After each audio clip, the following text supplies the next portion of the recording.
ఇప్పుడు కొత్తగా ఒక అవతారం ఎత్తాడు రాంబాబు నిన్నటి నుంచి మొన్నటి ఆయన అరెస్ట్ చేయగానే వైసీపీ మీడియా లైన్లోకి వచ్చేసింది. లైన్లోకి వచ్చేసి కాపు నాయకుడట, కాపు నాయకుడిని అరెస్ట్ చేస్తారట.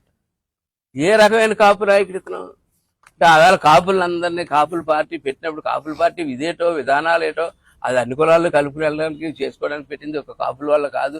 అన్ని విధానాలు తెలుసుకోవాలి కదా. అది తెలుసుకునేప్పుడు ఆ కాపుల పార్టీ తొంగన్నా చూడాలి కదా ఆ కాపు నాయకుడిని. ఆవేళ రెడ్డి కాపు అయిపోయావా, ఆవేళ రెడ్డి కాపు అయిపోయి ఈవేళేమో కాపు నాయకుడు అయిపోయావు. నేను ఈ రెడ్డి కాపులందరికీ కూడా చెప్తా ఉన్నాను, కాపు అనే మాట మీ నోట్లోంచి వచ్చే అర్హత లేదు.